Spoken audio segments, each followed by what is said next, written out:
Call all hands. Beat to quarters.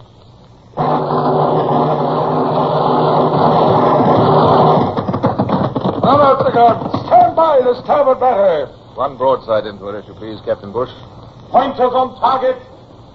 Linstocks ready. Aye, sir. Ready. Fire!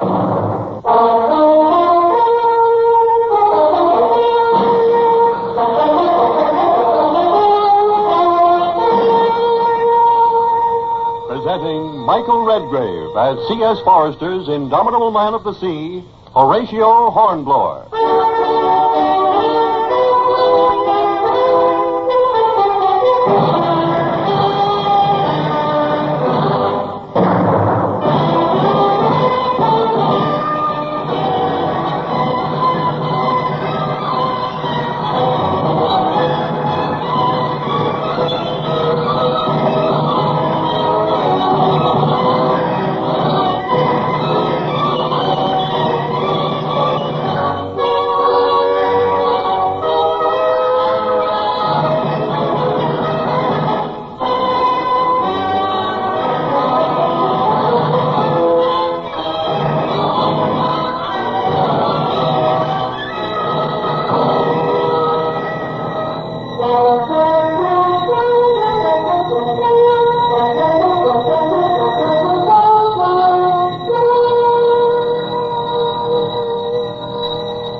I find it hard, after so many years have elapsed, to recall quite what it was I resented about Lady Barbara's presence. But I suspect that I dreaded the humanizing effect she was having upon me. The elaborate pose I had with difficulty built up before my officers and men of being a hard, silent, unemotional machine was jeopardized by those long tropical evenings at the rail under the white moon, the soft Pacific breeze. Oh, I envy you your life of action and interest, Captain. A woman has nothing to look forward to save marriage. What do you hope to do when you at last retire from the sea? Oh, my wants are very small, ma'am. A few acres, a cottage, a few shelves of books. If I can scrape together a couple of £1,000 in prize money before I retire, I shall be well content. You have no children? None. Now. Oh, I'm sorry. Oh, no, please. Please don't apologize. I should like to tell you, ma'am, my son and daughter died in their mother's arms in a South Sea lodging house. Yes, the smallpox was rife that year. Oh. But you will not remain childless, Captain. I felt mean and disloyal because the vision of my wife, Maria, rose before my eyes. Maria, short and tubby with a tendency to spots. Maria in her flannel night shift and curl papers. Maria arguing with the lodging house keeper. Although the death of our children had drawn us closer for a time, the sea is a hard taskmaster, and perhaps the enforced separations were for the best. For we seem to have little in common these days. I fear I have been impertinent. Oh, no, not at all, ma'am. No, it's a relief to speak of such things to somebody who understands. But it's late, ma'am. The night air's cool. I fear you may take a chill.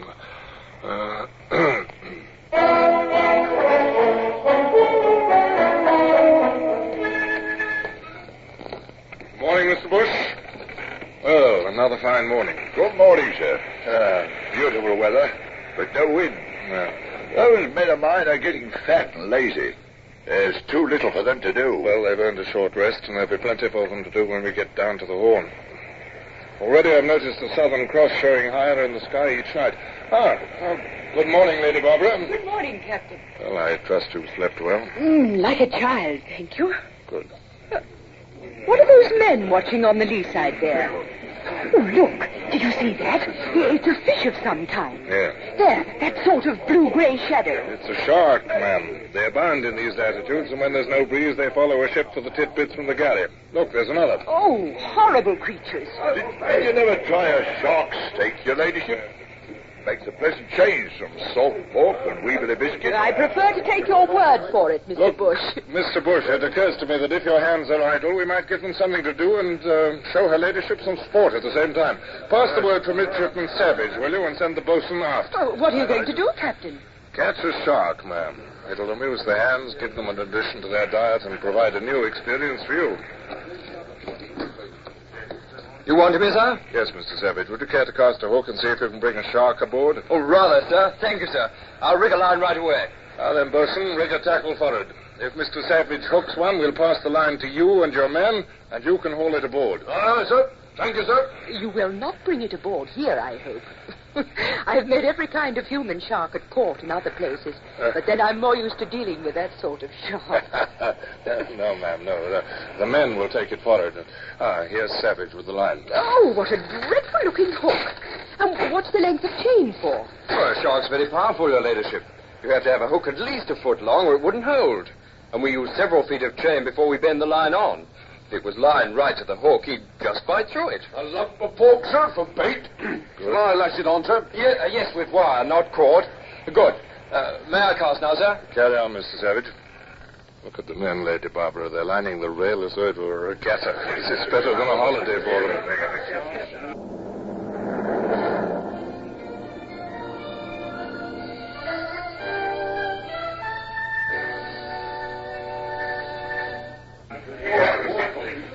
Stand from under! Here goes! Oh, there's one. Look, it's turning. Yes, he scented the food. He's after it. There's another. The first one will get it. Heavens, the speed of it. He's there. Over he goes. Snap! Come, Mr. Bush, a hand on the line. This beauty's a big one. Edge him along, Mr. Savage. Not too violently, or he'll run for it and take us with him. Bosun, carry the end of the line to the man. All right, sir. I've got it. Here you are, my lads. Right. Well, the men have it now.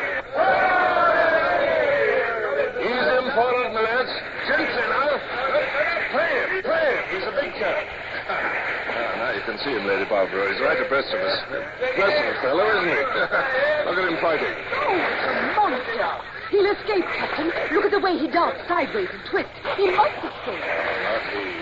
Lead your line to the tackle there. Stand by to heave him aboard. But he's dead. He's floating on the surface. He ain't dead, begging ladyship's pardon. Cunning sharks is. He's only plain dead. He'll show plenty of life in a minute. Yes, you'll be amazed at the way a shark hangs on to life, ma'am. I've seen one still alive after hanging from a deck tackle for, 12 hours. Aye, sir. One ship I was on, we took the inside right out of one and threw the carcass back in the sea. And swope me if it didn't flop on top of the water until its mates got it. Oh. Get forward, bosun, and listen. I'll have none of your butcher's tricks with that creature. It'll be dispatched quickly. Aye, sir. Look, I'm not a sentimental fool, Captain, as you know, but I do dislike wanton cruelty. Yes, ma'am. Oh, why are seamen so savage with sharks? Well, a shark's a seaman's natural enemy, you see, ma'am. They're terrible monsters. Most seamen have seen or heard of what sharks will do to a man, and I suppose they've got a kind of muddled idea of, revenge in their heads. But I'll have none of it on my ship. Ready at the tackles there. Now, heave away. He's alive enough now. Here he comes up out of the water now. Oh, he is a big brute. Look at those jaws. Hear them snap. Oh, I've never seen a shark so closely before. What a ghastly-looking monster. Yes, look at his tail. One flip of that tail, ma'am, would stove a man's ribs in. Up with him and inboard, lads. So, rash him up. Stand clear, you fools, or I'll have some of you yet. Stand clear. 15-footer at least, sir. Well, Captain. Yes, sir. What's that man doing? He's got a shovel of live embers. You, Benson, come on. Look, I've flog the first man who touches that shark without orders. Now then, Benson, who gave permission for you to leave your galley? And what are the embers for, Beg your pardon, sir, but we always give sharks a feed of hot ashes. You know, the ships I've been in, sir. Cook's privilege, sir. He didn't know, sir. I didn't have time to pass on your orders. This is one ship, Benson, where the cook has no privileges. Throw the embers overboard and get back to your galley. Aye, sir. Mr. Bush, be good enough to send a midshipman forward to supervise those men. Aye, sir. Ah, there's Webster. Mr. Webster, see that shark is killed instantly and properly. Perhaps, Lady Barbara, it would be better if you went below. Stand back there! Wilson, Bates, hurry! Fetch him Carpenter's mold! Oh, wait, I believe the thing's dead already. Now, don't go near him, Webster. He may be shamming. For heaven's sake, get away, sir! Look out! Mr. Webster! Oh, it's Man overboard! Man overboard! Hey, the mainsail! Lower away the cutter! Lie there! Now stand by with your boat hooks. Webster, look out! Behind you!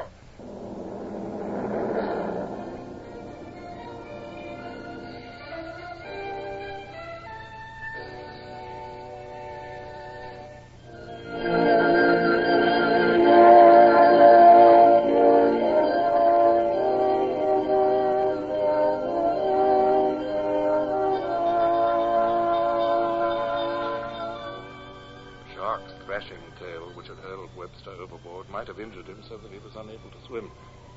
With other sharks in the vicinity, it was imperative to get aid to him quickly. Oh, look! Look, there are more sharks coming. My God, he'll sink. Lively with that cutter. Take your cane to him, Harrison. The cutter will be too late. I'm going in, sir. Oh, Now, Mr. Savage, don't be a fool. I forbid it. I'm sorry, sir. He's my friend. they'll both be torn to pieces. No, not if Savage can splash about enough that he'll hold them up till the cutter comes. Sharks are cowards. Hey, Webster, they've got him. No, Savage is there. Cutter's away, sir. Good. Pull! Blast your pull! Savage is holding him up. He's unconscious. My word, look at those ugly brutes. Sergeant, get your Marines to fire their muskets into the sea around those men. But for heaven's sake, use only your best marksmen. All right, sir. If he can hold on for another minute, the cutter will be there. That's better. They're shearing off. Oh, lovely shot. They've hit one. And there's the cutter. They're saved.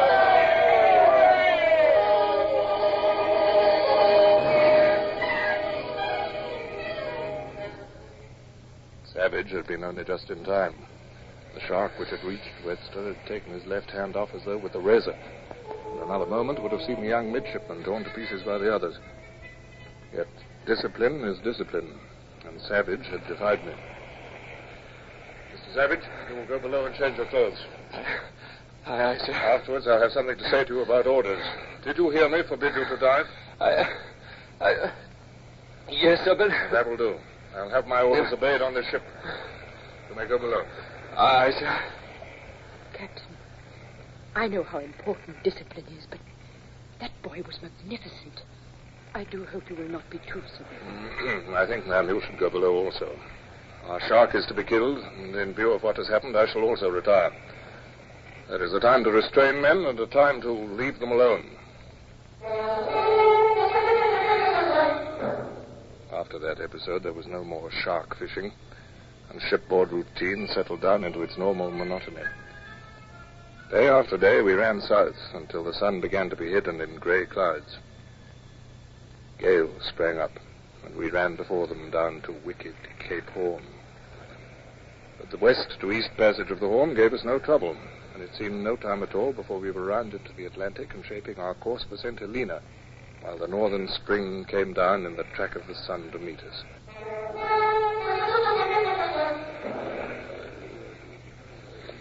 Stow away at those decks, me hearties. They're not like snow before we sight St. Helena. I'll have the skin off your backs. I can almost smell land, sir. But the wind seems to be dying on us. Yes, we'll have a calm in a couple of hours, if I'm any judge. Good morning, Lady Barbara. Good morning, Captain. Pleasant night, I trust. Oh, a wonderful night, Captain. I spent it dreaming dreams. Oh, so did... Yes, lovely, lovely dreams. Mostly of eggs. Eggs? Uh-huh. Fried eggs and buttered eggs. Oh. And slices of white bread and spread thick with butter. And cafe au lait. And believe it or not, cabbage. Plain boiled cabbage. I sympathize with you. For myself, long years at sea have trained me not to allow myself such dreams. Oh, but it's fun. I wasn't quite extravagant enough to run to a puree of spinach, but I'd nearly attained a dish of young carrots when Hebe brought in my black coffee and weevily maize bread. And your steward sent to ask whether I'll take beef or pork for my dinner. Today, I think I start on the seventh brother of that pig whose chops I first tasted at Panama. Oh, I know his breed by now.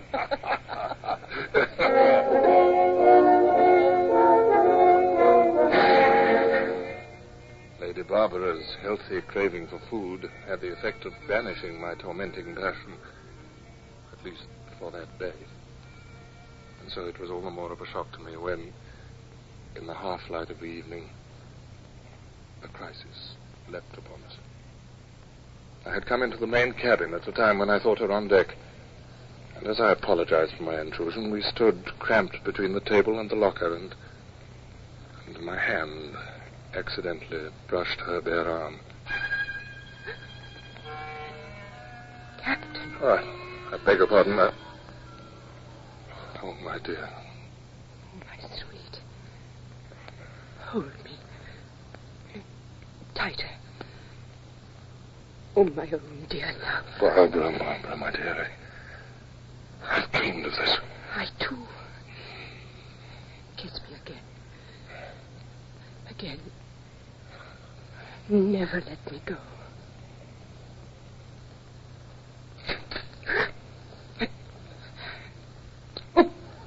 What is it, Hebe? What do you want? Go away, Hebe. I shall not want you yet. What, Barbara, what are we to do? Do? We are lovers and the world is ours. But we do as we will. Yeah, but, my dear, you do not understand. The captain of a ship is not as unobserved as you think. My officers My dear, look at me. Yes. No, come. Look into my eyes. Do you not love me? I love you with my heart and soul. Well, then what is troubling you? Tell me, my love. Barbara, I am a married man. I know that. Will you allow that to interfere with us? It's not only that. Do not worry about Hebe. She is safe. She worships me. Nor would she dare to be indiscreet. Barbara, my darling, I cannot. Oh. Please have the kindness, Captain, to open that door for me. Oh, my God.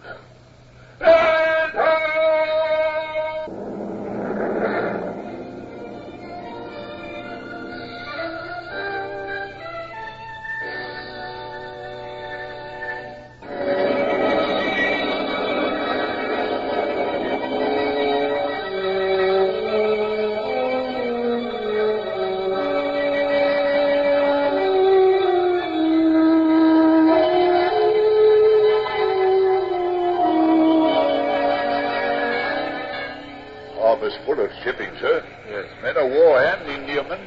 Must be the rendezvous for the homeward-bound convoy, sir. Pass the word to Mr. Marsh. There will be salutes to be fired.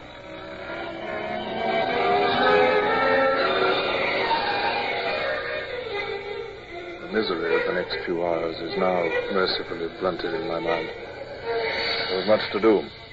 I donned my poor finery and reported to the Temeraire, where I was received by Admiral Sir James Saumarez. He listened courteously to my report. By word, Hornblower, you have had a time. And you stood up to a 50-gun two-decker and sank her. Wonderful. And you've a Wellesley on board. We must tell Lady Manningtree of this. Sir, may I be excused, sir, to pay my respects to the governor? You can do that here. His Excellency and his lady are aboard my flagship. Indeed, sir. Also the Earl and Countess of Manningtree and Sir Charles and Lady Wheeler. Lady Manningtree.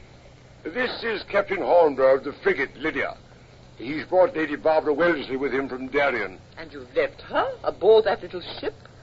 The poor lamb. She must not stay there another moment. Sir James, you must excuse me. I will not have a moment's peace until she's comfortably in the cabin next to mine on board the Hanbury Castle. When women take charge, Captain Hornblower, it's best for men to stand from under. Yes, sir. You'll stay to breakfast, of course. Thank you, sir. How'd you get on with Lady Barbara? They're a stiff-necked family, I'm told. I found her ladyship most gracious, sir. She'd better finish the journey to England in the Hanbury Castle, and you'll accompany the convoy. Yes, sir. She'll have more comforts there. I expect you've all been on pretty short commons. Pretty short, sir. Her ladyship's great passion at the moment seems to be food, sir, and, in particular, eggs.